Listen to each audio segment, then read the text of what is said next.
అందరికీ నమస్కారం. శీర్షిక కనిపించే దైవము.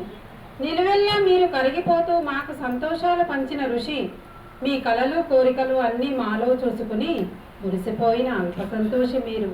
కుటుంబ సుఖ సంతోషాల కోసం మా భవిష్యత్తుకు బంగారు బాటలు వేయడానికి కానరాని ఇసుక ఎడారులలో శ్రమించిన మీ యవ్వనం ఎడారిలో కరిగించి గుడారాల్లో నివసించి పాసిపోయిన అన్నం తిని పనికి వెళ్ళిన రోజులు మీవి. ఇక్కడ నేను అర్ధరాత్రి నిద్రలో ఉలిక్కిపడిన రోజులెన్నో. నాన్నకి ఎడారి గుడారాల్లో ఏ పురుగు పుట్ర వల్ల ఏం బాధ కలుగుతుందో అని నా పసిహృదయ వేదన. మీరు మా చెంతకు వచ్చిన కొన్ని రోజులు మాకు ప్రతిరోజు పండుగే.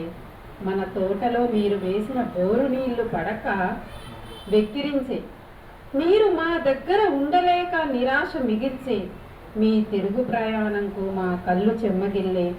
ఎడారి దేశంలో కూరగాయలు పండించి అమ్మేటి మీ జీవన మజిలీ మన స్థానిక పత్రికలో చూసి సంబురమాయే. మీ రాకకై అమ్మా మేము ఎదురు చూసిన క్షణాలెన్నో. నా విద్యా ప్రగతి మీకు తెలుపుటకు నా చిట్టి చేతులతో అక్షరాల దోషాలెన్ని ఉన్నా రాసిన ఉత్తరం నాకు ఇప్పటికీ జ్ఞాపకమే.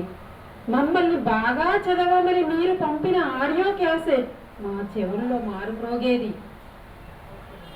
ఈనాటికి మమ్మల్ని మా పిల్లల్ని కంటిపాపలా కాచే మా బాబు, మీరు నిర్మించిన మా విలువల ప్రపంచంలో మీరు ఎప్పుడూ మాకు కనిపించే దైవము మా బాబు.